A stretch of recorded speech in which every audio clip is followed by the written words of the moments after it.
Assalamualaikum warahmatullahi wabarakatuh. Hello everyone, my name is Frida Ferencia. I hope you are doing well today. I would like to talk about something we've all experienced in our daily lives. It's bad habits. We all have them, but the good news is we can change them. Each of us certainly has bad habits, whether it's recognizing, eating unhealthy food, or smoking. These habits might feel comforting and provide short-term pleasure.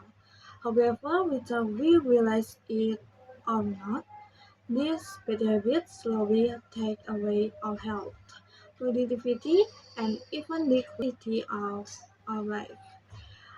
Ironically, we often only realize how harmful these habits are when it's too late. When we've already reached the point of no return and there's nothing more we can do. That's why this week I invite myself and all of you to start facing and change the bad habits. One by one, change everything at once is not easy. So how can we tackle bad habits? Is first identify the triggers. Every habit has a cost. Do you tend to procrastinate? Do you tend to procrastinate because you overwhelmed? Do you snack because you want? By recognize the triggers, we can start finding the right solution. The second, replace with better habit. The human brain loves patterns. So instead of just trying to stop a bad habit, replace it with a positive one. For example, if you used to scrolling through your phone before bed, try replace it with reading book. This way you still fulfill your need to relax, but in a healthy way. Third, start eating healthy. I've heard this say you are what you eat.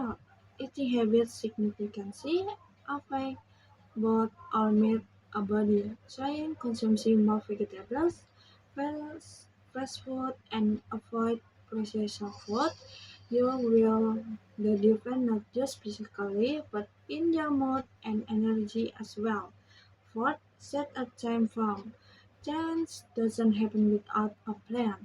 Set a clear target, for example, a 30-day challenge to reduce one bad habit with a specific goals. Fifth, seek inspiration and motivation. Read article, blog, or book related to the bad habit you want to change. Motivation is crucial to maintain enthusiasm in the process of change. When you feel like giving up, there's reading can remind you that you're not alone in this journey. So, so what the key to success? The answer is consistency. Change doesn't happen overnight. Psychology studies show that repeated action can replace old habits. Use a simple method called TIP. T is think, I is image, and P is practice. So don't wait for next week, next month, or next year. Let's start changing our bad habits today for a better tomorrow. Thank you so much for watching this video. I hope this message can inspire you. Stay motivation, stay disciplined, and never stop improving yourself. Assalamualaikum warahmatullahi wabarakatuh.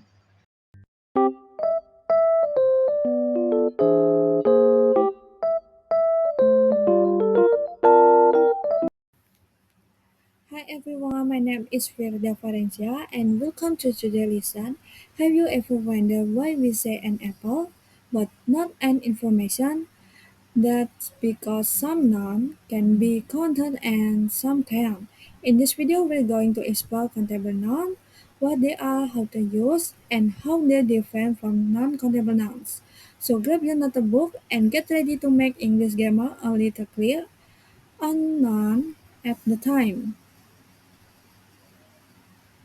So, what is a countable noun? A countable noun, also called a noun, is a noun that typically refers to a countable thing, and that in English can be used in both the singular and plural, and can be preceded by the indefinite article a or an or by a number.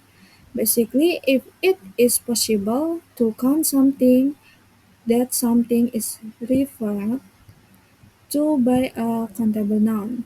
Countable nouns can be either singular nouns or plural nouns. For example, apple, monkey, and child are countable nouns.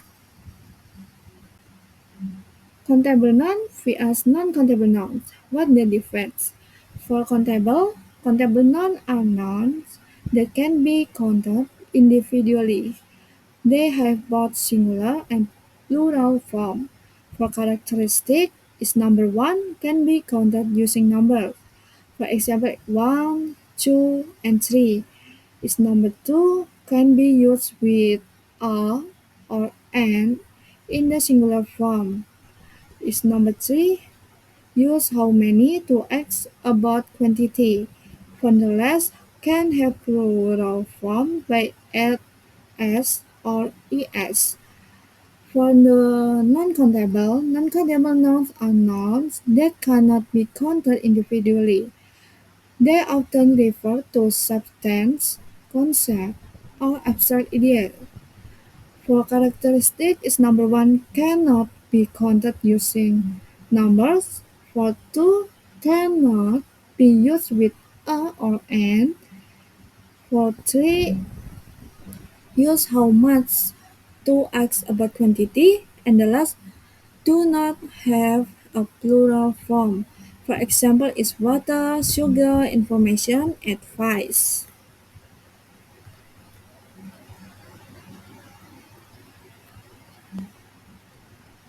Form. In English, countable nouns can be used in both singular and plural form. The form used depends on the number or quantity of the item.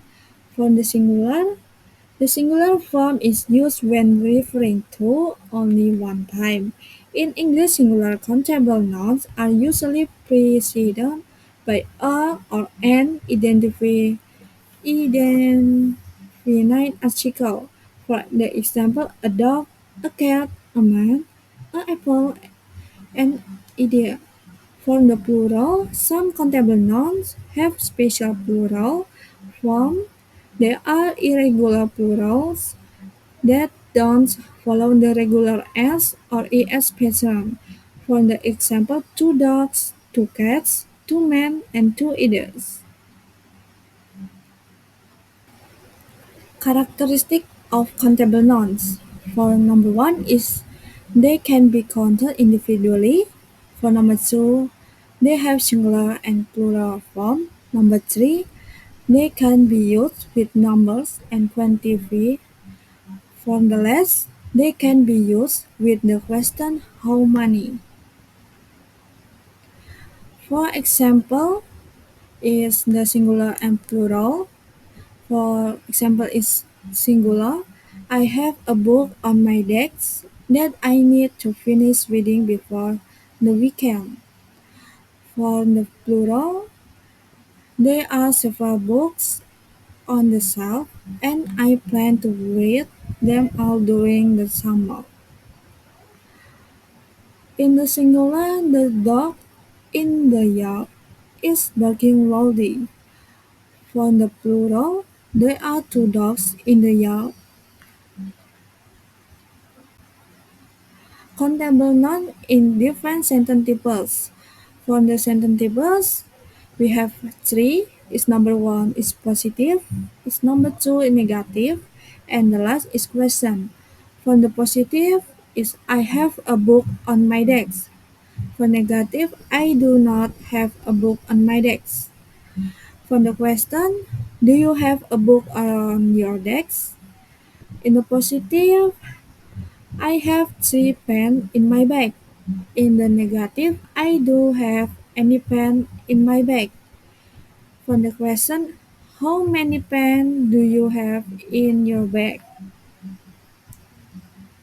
So common mistake and tips. Let's begin by answering a simple question. What is a countable noun? But I have much apple is wrong. Is the truth is I have many apple.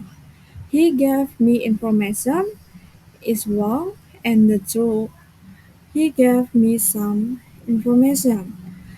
And the last there is a child is wrong. There are child is true. From the tip is use many few for countable noun and don't use plural form uncountable nouns. For example, information and add fish. And the last is check if the noun has plural form. Summary and conclusion.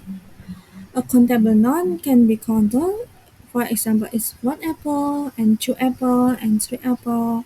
It's number two. They have singular and plural form. And number three, use quantity like, for example, it's many, few, a number of, and actually of number.